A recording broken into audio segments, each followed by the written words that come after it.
ایک ہندوستان سے آیا تھا شخص، اس نے آ کے امام سے کہا کہ میں مناظرہ کرنا چاہتا ہوں۔ امام نے کہا کس بات کا مناظرہ؟ اس نے کہا میں ہندوستان سے آیا ہوں تیرے علم کے قصے سن کے، کہ مدینے میں ایک شخص ہے جو ممبر پہ بیٹھ کے ہر علم پہ بات کر رہا ہے۔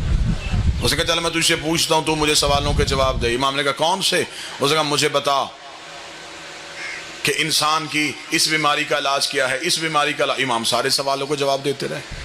جب اس کے پاس بیماریاں ختم ہو گئی، امام نے کہا میں تجھ پہ سوال کروں؟ اس نے کہا کریں۔ امام نے کہا چل تو مجھے بتا، انسان کی پیشانی میں لکیریں کیوں ہوتی ہیں؟ تو مجھے بتا سر پہ بال کیوں ہوتے ہیں؟ تو مجھے بتا آنکھ گول کیوں نہیں ہوتی؟ تو مجھے بتا نتنے نیچے کی طرف کیوں ہوتے ہیں؟ تو مجھے بتا کوہنی پیچھے کی طرف کیوں مڑتی ہے؟ تو مجھے بتا کہ پاؤں کے تلوے میں یہ خلا کیوں ہوتا ہے؟ اس نے کہا یہ میں کیسے بتا سکتا ہوں؟ امام نے کہا تو نہیں بتا سکتا، ہم بتائیں؟ اس نے کہا آپ بتائیں۔ امام نے فرمایا سر پہ بال اس لیے ہوتے ہیں کہ سورج کی گرمی سے، سردی کی شدت سے دماغ کو بچا کے رکھے۔ اس نے کہا اچھا۔ مولانا نے فرمایا ہم آگے تمہیں بتاتے ہیں پیشانی پہ لکیریں اس لیے ہوتی ہیں کہ سر کا پسینہ آنکھوں میں نہ آئے۔ اس نے کہا یہ آنکھ کا آنسو نمکین کیوں ہوتا ہے؟ اب یہ جو بزرگ بیٹھیں گے یہاں داد یہ دیں گے۔ اس نے کہا اب آپ مجھے بتائیں کہ انسان کی آنکھ کے اندر جو آنسو ہوتا ہے اس کا ذائقہ نمکین کیوں ہوتا ہے؟ امام نے فرمایا اس لیے کہ آنکھ کے اندر چربی ہوتی ہے، چربی محفوظ کرنے کے لیے نمک لگانا پڑتا ہے۔ کان کا پانی اس نے کہا کڑوا کیوں ہوتا ہے؟ امام نے کہا اس لیے اگر کان کا پانی کڑوا نہ ہوتا تو انسان سوتا تو کیڑے کان کے اندر چلے جاتے۔ اس نے کہا آنکھ گول کیوں نہیں ہے؟ امام نے کہا آنکھ گول ہوتی انسان جو دوا لگاتا وہ بہہ جاتی۔ اس نے کہا ناک کے نتنے نیچے کی طرف کیوں ہیں؟ امام نے کہا اس لیے کہ سانس کھینچ کے دماغ کو پہنچا۔ اس نے کہا کوہنی پیچھے کو کیوں مڑتی ہے؟ امام نے فرمایا اس لیے کہ انسان آگے کو چلتا ہے۔ اس نے کہا ہتھیلی پہ بال کیوں نہیں ہوتے؟ فرمایا اس لیے کہ انسان چھو کے کسی چیز کو پہچان سکے۔ اس نے کہا پاؤں کے تلوے میں خلا کیوں ہوتا ہے؟ فرمایا پاؤں سیدھا ہوتا تو انسان چلتے ہوئے تھک جاتا۔ 132 سوالات اس نے سر کے بالوں سے لے کے پاؤں کے انگوٹھے کے ناخن تک بطول کے بیٹے سے کیے۔ امام ہر سوال کا جواب دیتے رہے۔ جب 132 جسم کے بارے میں پوچھ چکا تو اس نے اپنی پاؤں سے نالین اتاری، اپنے گھٹنے مدینے کی مسجد کے ریت پہ رکھے، ادھر وہ سر سجدے میں رکھنے لگا تھا یا امام نے اس کے سر کے نیچے آ کے اپنا ہاتھ رکھا۔ امام کہنے لگا کیا کرنے لگا ہے؟ اس نے کہا تجھے سجدہ کرنے لگا ہو۔ امام نے کہا مجھے سجدہ کیوں کر رہا ہے؟ اس نے کہا جو باتیں تو نے بتائی ہیں یہ عالم نہیں بتاتا، خالق بتاتا۔ تو خالق ہے۔ امام نے کہا سجدہ مجھے نہیں، سجدہ اس سے کر جس نے ہمیں علم کے اس عہدے میں بٹھایا جہاں ہم انسان کی کیا کائنات کی ہر چیز کی خلقت کو جانتے۔ فخر کیا کرو تم پوچھنے والوں کے ماننے والے نہیں، بتانے والوں کے اماموں کے ماننے والے ہیں۔ جتنا سینہ چوڑا کر کے زندگی گزارو اتنی گزارو، جیب میں ایک ٹکا نہ ہو، جیو فخر سے۔ وہ پیسہ امیری نہیں، علی کی ولایت امیری۔ زیادہ دولت والا بندہ امیر نہیں ہوتا، علی ولی اللہ والا بندہ امیر ہوتا۔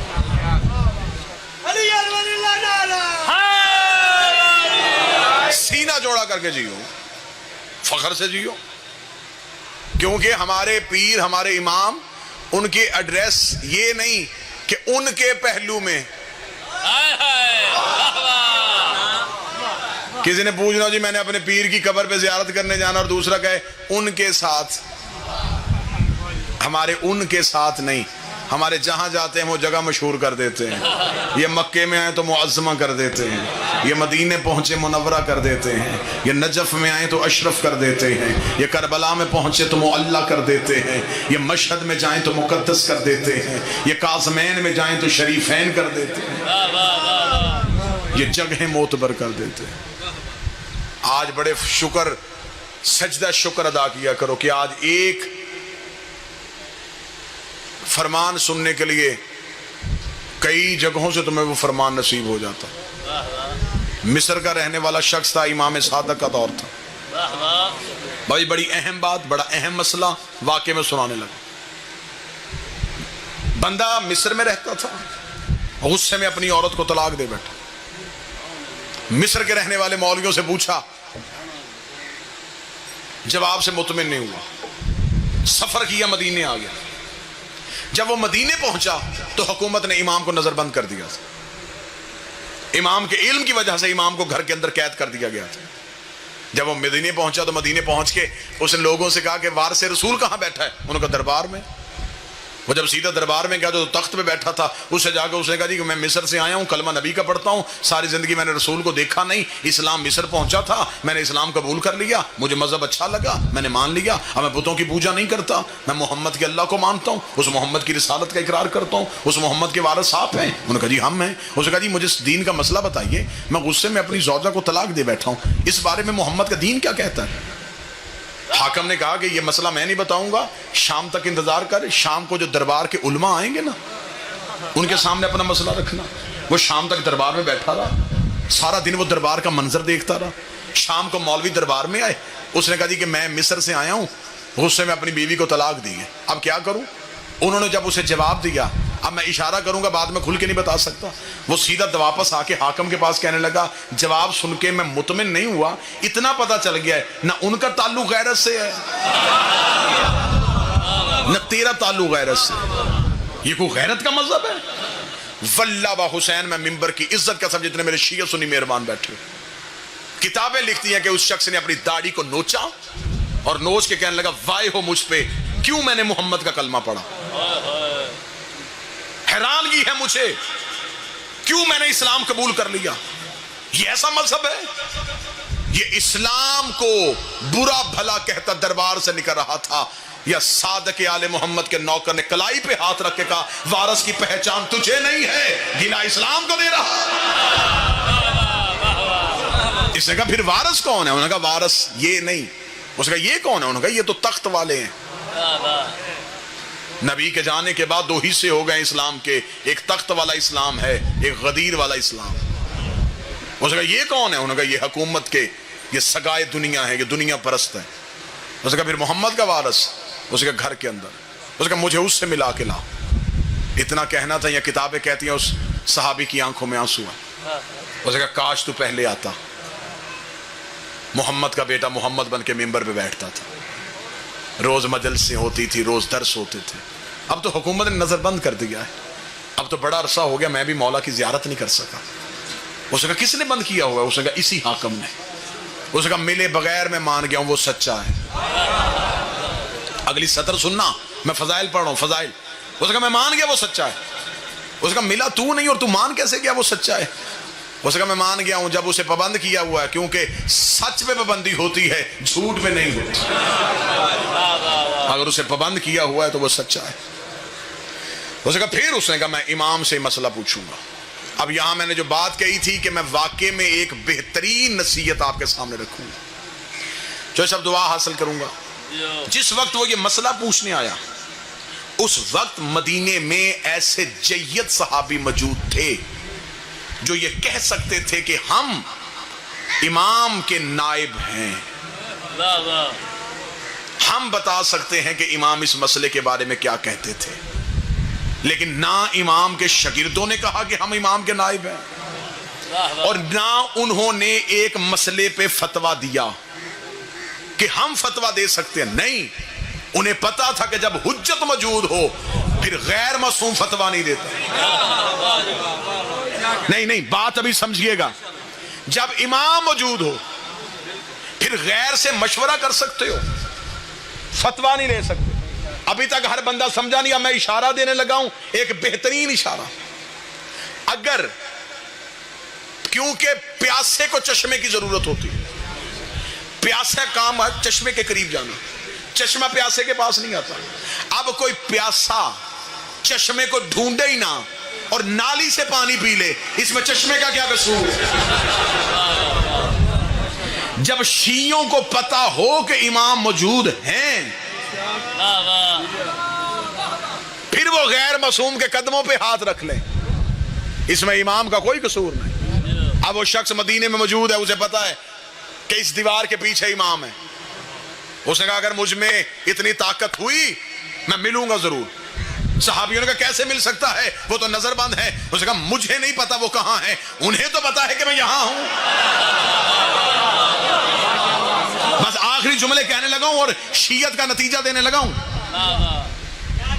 اس نے کہا مجھے نہیں پتا وہ کہاں ہے, انہیں تو پتا میں یہاں ہوں, میں ان سے باخبر نہیں, وہ مجھ سے باخبر. اگر تو وہ مجھے دیکھ رہا ہے پھر وہ مسئلے کا جواب بھی دے گا, مجھے ملے گا بھی, مجھے بلائے گا بھی. انہوں نے کہا ایک دفعہ گلی میں جا کے حالت دیکھ. جب وہ محلہ بنی ہاشم میں پہنچا تو اس نے کیا دیکھا؟ سپاہی, فوجیں, چھتوں پہ سپاہی کھڑے. امام کی گلی میں مخبروں نے گھر کرائے میں لیے ہوئے تھے, وہ دروازوں کی اندر سے دیکھ رہے تھے کہ امام سے ملنے کوئی نہیں آیا. اتنا سخت پہرا. چلا گیا مدینے کے باہر. میں پوری ذمہ داری کے ساتھ گجرات کی سرزمین پہ یہ اعلان کرنے لگا ہوں, 3 مہینے تک وہ شیعہ مدینے کی گلیوں میں پھرتا رہا, ایک مسئلے کے لیے. نہ کسی مولوی سے پوچھا, نہ کسی غیر معصوم سے پوچھا. 3 مہینے تک مدینے کی گلیوں میں امام سے ملاقات نہیں ہو رہی. تھک کے مدینے کے باہر جا کے بیٹھ گیا. بیٹھ کے کہنے لگا قصور میرا ہے, میرے اندر کوئی ایسی غلطی ہے جس کی وجہ سے تو مجھے مل نہیں رہا. شاید تجھے میری محنت پہ یقین نہیں. جنازہ اٹھے گا میرا یہاں سے, تجھے ملے بغیر نہیں جاؤں گا. مدینے کے باہر رو رو کے امام سے باتیں کر رہا تھا. یہاں پیچھے سے ایک سبزی فروش گزرا. اسے کہنے لگا کہاں جا رہا ہے؟ اسے کہا مدینہ. کیا کرنے؟ سبزی بیچنے. اسے کہا تو روزانہ جاتا ہے؟ روزانہ جاتا. اسے کہا وہ جو مدینے کے اندر محلہ بنی ہاشم ہے کبھی وہاں بھی گیا ہے؟ اسے کہا ہاں جاتا ہوں روزانہ, سبزی جو بیچتا ہوں, میرا کاروبار ہے, میں جاتا ہوں وہاں پہ. ایک لمحے کے لیے اسے امید کی کرن آئی. اسے کہا رک رک رک رک رک, سبزی بیچے گا؟ اسے کہا کیا لے گا؟ اسے کہا ساری سبزی بیچ. نہیں, شاید آپ ابھی تک ذہنی طور پہ قریب نہیں ہوئے. اب میں جس دہلیز میں داخل ہونے لگا ہوں اب تمہارے جسم یہاں ہوں گے, روحیں یہاں نہیں ہوں گی. سبزی بیچے گا؟ اسے کہا کتنی؟ اسے کہا ساری. لباس بھی بیچ دے. میرے کپڑے تو پہن, اپنے کپڑے مجھے پہنا. سبزی فروش بن گیا. سر پہ رکھی سبزی کی ٹوکری, سبزی فروش بن کے مدینے میں داخل ہوا. میرا بادشاہ حسین میرے لفظوں میں اتنی طاقت دے دینا کہ یہ لفظ تمہارے دلوں میں اتریں اور ایک بندہ مجمع سے چہرے میں چمک لے کے آنکھوں میں ولایت کی مسکراہٹ کے ساتھ یہاں پہ جواب دے دے کتنا اچھا شیعہ تھا, امام کی محبت میں سبزی فروش بن گیا, ضمیر فروش نہیں بنا. ہائے ہائے ہائے, محبت مولا میں روح بدل گئی.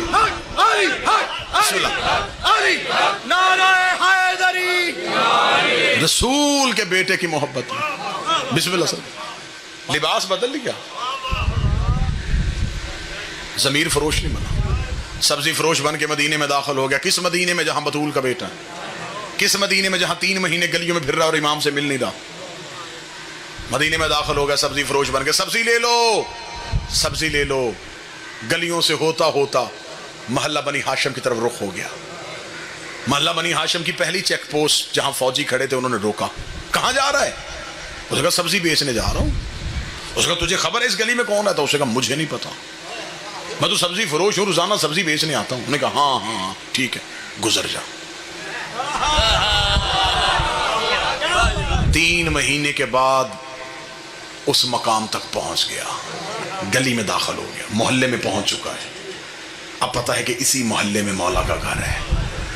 اب اس گلی میں داخل ہونے لگا ہے جس گلی میں میرے بادشاہ کا محل ہے. جو ہی اس گلی میں آیا تو پھر فوجیوں نے روکا. کہاں جا رہا ہے؟ اس کا اس گلی میں سبزی بیچنے جا رہا. اس کا تجھے پتا ہے کہ اس گلی کے اندر کون رہتا ہے؟ اس کا مجھے یہی خبر ہے کہ یہاں کوئی اہم شخص رہتا ہے جس کے لیے فوجیوں نے یہاں پہ پہرے لگائے ہوئے ہیں, لیکن مجھے کسی کا پتہ نہیں, میں تو دوسرے شہر سے سبزی بیچنے آتا ہوں. چل گزر. اب امام کی گلی میں داخل ہو گیا. اب دل دھڑکنا بند ہو رہا ہے, قدم بوجھل ہو گئے. 3 مہینے سے جس کا انتظار کر رہا تھا وہاں پہنچ چکا ہے. اب زبان گونگی ہو گئی ہے اور یہاں والی زبان بول رہی ہے. دھڑکنیں گفتگو کر رہی ہیں، دل کے لہجے سے بول رہا ہے، زبان بالکل چپ ہے، یہ دل بول رہا ہے کہ دیکھ اب میں یہاں تک آ گیا ہوں، اب میرا اتنا امتحان نہ لے، اب میری محبت کی قدر کر لے، میں بڑی مشکلوں سے یہاں تک پہنچا ہوں، اب تو جہاں بھی ہے مجھے بلا لے، چل مجھے سوال کا جواب نہ دینا، مجھے صرف زیارت کروا دے، میں صرف دیکھنا چاہتا ہوں کہ محمد کیسے تھے، میں دیکھنا چاہتا ہوں علی کا حسن کیسا تھا، میں دیکھنا چاہتا ہوں حسین کریم کتنا تھا۔ اب یہ دل کی دھڑکنوں سے گفتگو کرتا ہوا امام کے دروازے کے بالکل سامنے پہنچ گیا۔ اب پتا ہے کہ یہ دروازہ ہے امام کا، لیکن فوجی یوں چھتوں پہ ہیں، سپاہی آگے پیچھے ہیں، یوں پہرا ہو رہا ہے۔ اب جب امام کے دروازے کے بالکل سامنے سے گزرا، ایک لمحے کے لیے آنکھیں بند کی کہ اگر ایک قدم بھی آگے بڑھ گیا تو دوسری طرف سے باہر نکل جاؤں گا، واپس مڑنے کوئی نہیں دے گا۔ اسی گھر کے اندر مولا بیٹھے، ابھی دروازے کے سامنے تھا، اگلا قدم آگے اٹھا نہیں تھا، یا امام کے گھر کا دروازہ کھلا، نوکر کا سبزی فروش اندر آ، آج مولا نے سبزی دے کے لینی ہے، کل بھی تو خراب سبزی دے گیا۔ مولا ناراض ہو رہے ہیں، وہ کہہ رہے ہیں اسے اندر بلاؤ، آج ہم سبزی خود لیں گے۔ خوش ہو گیا، پتہ چل گیا کہ تیر چل گیا، دھڑکنے سمجھ گیا، وہ گفتگو بات بھام گیا، وہ جلدی سے امام کے دروازے کی طرف، فوجیوں نے سامنے تلواریں نیزے کی، کدھر؟ اسے کہا یہ غلام کہہ رہا ہے کہ اس کے مولا نے بلایا۔ اسے کہا تمہیں پتہ ہے اندر کون بیٹھا ہے؟ اندر شیعوں کا امام بیٹھا ہے، پابندی لگائی ہے حکومت نے، کوئی اسے مل نہیں سکتا، اور تو اتنی جلدی جائے گا؟ اسے کہا اس نے کہا کہ سبزی ان کے مولا نے دے کے لینی ہے، میں تو سبزی بیچنے جا رہا ہوں، مجھے کیا پتا کون ہے۔ سپاہیوں نے کہا ہم تیرے ساتھ چلیں گے۔ دو سپاہی پھر ساتھ چلے، امام کے صحن کے اندر جا کے ٹوکری رکھ کے بیٹھ گیا۔ کتنا خوش نصیب تھا۔ اب جتنے نمازی میرے ساتھ شامل ہیں مجھے اتنے ہی چاہیے تھے، جن کے عقیدے کا وضو ٹھیک ہے وہ اگلی صف میں آ گئے ہیں۔ یوں امام کے صحن میں بیٹھا ہوا اور نظریں ہیں حجرے کے پردے پہ، پتا ہے کہ اس حجرے سے باہر آئیں گے۔ سپاہی سر پہ کھڑے ہوئے ہیں، نظریں حجرے پہ ہیں، دل کی دھڑکن قابو سے باہر ہے، ایسے انتظار کر رہا تھا جیسے موسیٰ طور پہ کرتے تھے۔ یک لخت حجرے کا پردہ اٹھا، امام کا پہلا قدم صحن میں آیا، سر پہ رسول والا امامہ، ابو طالب کی ابا، ہاشم کی دستار، عصائے موسیٰ کو ہاتھ میں لیے ہوئے، انگشتری سلیمان کو انگوٹھی میں پہنے ہوئے، چہرے پہ حسن والی مسکراہٹ، علی والا حسن۔ یہ امام کو ایسے دیکھ رہا تھا جیسے مصر کی عورتیں یوسف دیکھ رہے ہیں۔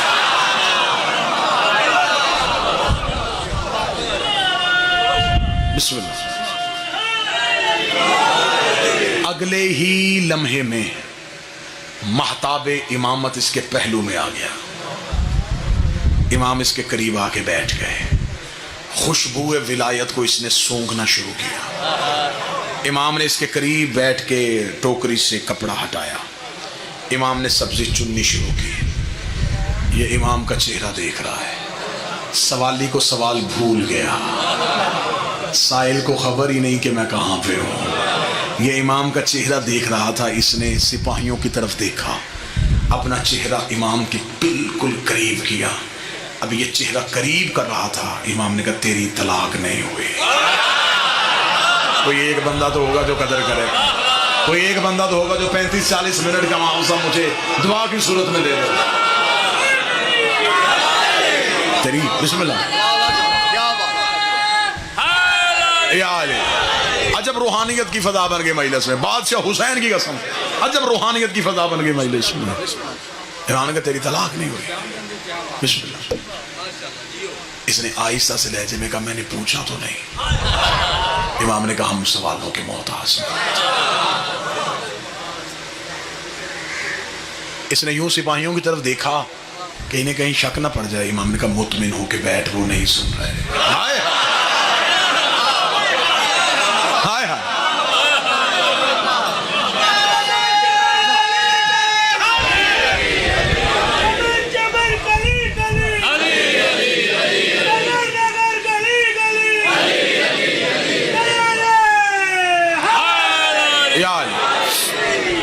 مطمئن ہو کے سن. وہ نہیں سن رہے. مالک کیوں؟ فرمایا ہم وہی ہیں جو معراج کے پردے میں بولے تھے. اس کا مولا 3 مہینے سے بیٹھا ہوں مدینے میں، مصر واپس جاؤں گا. لوگ پوچھیں گے کہ صرف اتنا پوچھ کے آ گیا کہ طلاق نہیں ہوئی، کوئی دلیل؟ کاش وقت ہوتا. امام قرآن کی آیتیں پڑھتے، امام نانے کی حدیث سناتے. امام نے کہا جا کے مصر والوں کو صرف اتنا کہہ دینا تو نے طلاق دی تھی غصے میں، غصہ حرام ہوتا ہے اور حرام حالت میں حلال کام نہیں ہوتا. کتنی وزنی دلیل بھائی. اس دلیل کے بغیر اب دوسری دلیل کی ضرورت ہی نہیں. امام نے کہا غصہ حرام ہے اور تو نے حرام حالت میں حلال. بغیر وضو کے نماز کیسی ہے؟ حرام حالت میں حلال کام کیسا؟ امام نے کہا تیری طلاق واقع نہیں ہوئی. اتنا کہنا تھا یہ یا علی کہہ کے اٹھا. سپاہیوں کی آنکھیں کھل گئیں. اس کو دونوں کاندھوں سے پکڑا. اچھا تو بھی محب ہے، بھیس بدل کے آیا تھا، تو نے ہمیں دھوکہ دیا، ہم تمہیں زندان میں ڈالیں گے. یہ کہہ کے کھینچ کے لے کے جا رہے تھے. اس کے چہرہ امام کی آنکھوں پہ تھا. امام کے چہرے پہ ہلکی سی مسکراہٹ تھی. اس کا اب مجھے کوئی ڈر نہیں ہے، اب چاہے یہ مجھے قتل بھی کر دے، مجھے زندگی کا مزہ آ گیا. میں نے تیری زیارت کر لی ہے، اب مجھے زندگی سے محبت نہیں رہی. لیکن جاتے جاتے مجھے ایک سوال کا جواب دے دے. 3 مہینے جو میں مدینے میں پھرتا رہا، کئی دفعہ میں مصر واپس جانے لگا، آدھے رستے سے واپس آیا، مجھے کون سی چیز ہے جو واپس جانے نہیں دیتی تھی؟ امام نے کہا اگر تیری ماں آدھے رستے سے واپس نہ آئی ہوتی تو بھی آدھے رستے سے واپس نہ.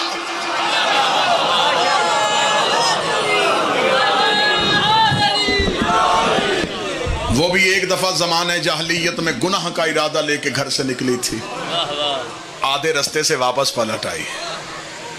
تو بھی آدھے رستے سے اس لیے واپس پلٹا کہ تو حلالی ہے. خوش نصیب ہو اس مولا کے ماننے والے ہو. کچھ نہ ملے ہمیں دنیا میں، ہمیں کچھ نہیں چاہیے، ہمیں صرف انہوں نے اپنی محبت دے دی، بغیر مانگے ہمیں علی کی ولایت مل گئی، بغیر خوف کہ ہم حسین کا ماتم کرتے ہیں، بغیر لالچ کے ہم محمد کی بیٹیوں کو روتے ہیں.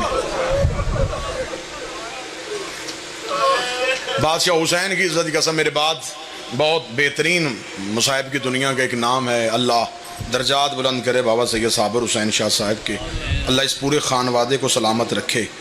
ایک ذاکری کی درسگاہ ہے، وہ انہی کے فرزند ہیں. بہترین مصائب آپ کو سنائیں گے.